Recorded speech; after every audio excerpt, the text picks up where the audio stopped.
So today are going to talk about anchorage in orthodontics. Anchorage क्या होती है और किस तरह अचीव होती है?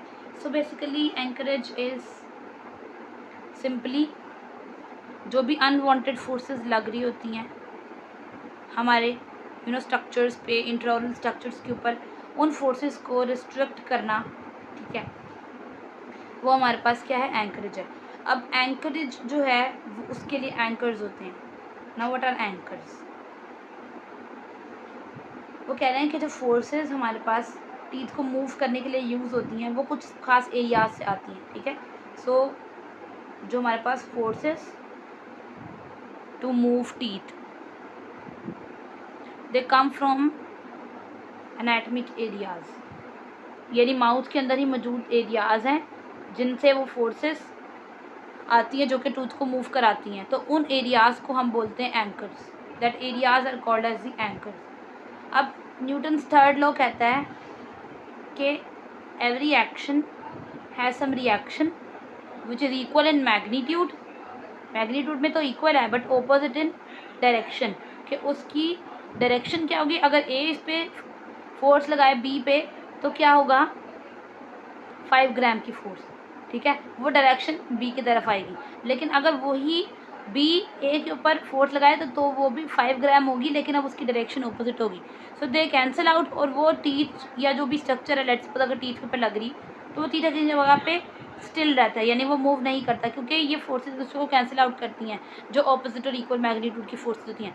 बट जहाँ अगर एक फोर्स का मैग्नीट्यूड ज़्यादा हुआ वो फोर्स फिर कैंसिल आउट नहीं करेगी। अगर ये 10 ग्राम्स की हो जाए और ये 5 ग्राम्स की हो जाए तो फिर ये इक्वल जो है मैग्नीट्यूड की फोर्सेस ना हो। अब वो कह रहे हैं कि जो हमारे पास एंकरेज में फोर्सेस होती हैं, ठीक है, इक्वल और जो हमारे पास इक्वल और ऑपोजिट मैग्नीट्यूड वाली फोर्सेस होती हैं वो एंकरेज के एरिया में फोर्सेस नहीं लगा सकती और वो टीथ को मूव नहीं करा सकती, ठीक है। सो एंकरेज की सिंपलेस्ट डेफिनेशन जो है ना वो क्या है?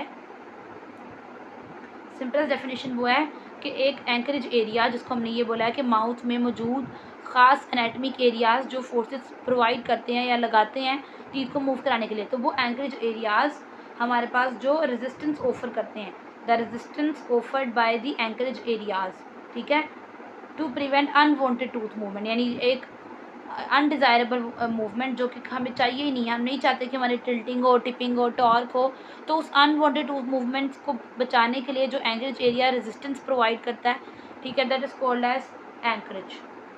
अब ग्रैबर ने अलग से डेफिनेशन बताई है एंकरेज की। वो क्या बताई है कि नेचर एंड डिग्री, नेचर की किस तरह की और डिग्री कितनी इंटेंसिटी की जो हमारे पास रेजिस्टेंस है वो प्रोवाइड की जा रही है। किसको? किस चीज़ के अगेंस्ट रेजिस्टेंस चाहिए? डिस्प्लेसमेंट के अगेंस्ट, कि हम नहीं चाहते कि हमारा टीथ अपनी लोकेशन से किसी और लोकेशन पे मूव करे, तो डिस्प्लेसमेंट ना हो, ठीक है। तो डिस्प्लेसमेंट से बचने के लिए जो एनाटमिक एरिया रेजिस्टेंस प्रोवाइड करता है या एनाटमिक यूनिट रेजिस्टेंस प्रोवाइड करता है, ठीक है, ताकि डिस्प्लेसमेंट ना हो टूथ की, ठीक है, that is called as anchorage. उसके बाद ग्रैबर की डेफिनेशन हो गई है। The next is White and Gardner. White and Gardner ने अलग से दी और उसने बोला कि anchorage is the site of delivery from which a force is acted, यानी ये वो एरिया है, ठीक है, ये साइट है, ये जगह है, ठीक है, site of delivery from which a force is exerted, from which अ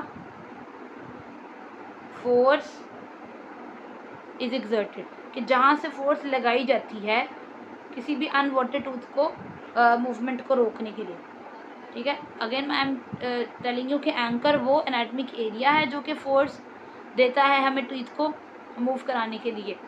अब न्यूटन ने क्या बोला कि ऑपोजिट डायरेक्शन में और इक्वल मैग्नीट्यूड की फोर्सेस टूथ को मूव नहीं करा सकती क्योंकि वह दूसरे को कैंसिल आउट करती हैं।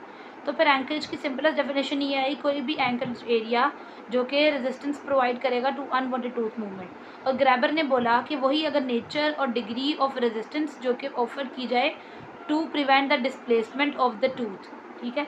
वाइट एंड गार्डनर ने बोला कि कोई भी ऐसी साइट जो कि हमें फोर्स प्रोवाइड करती है, that is called as anchorage. Anchorage जो है उसकी सोर्सेज को हम नेक्स्ट वीडियो में देखेंगे।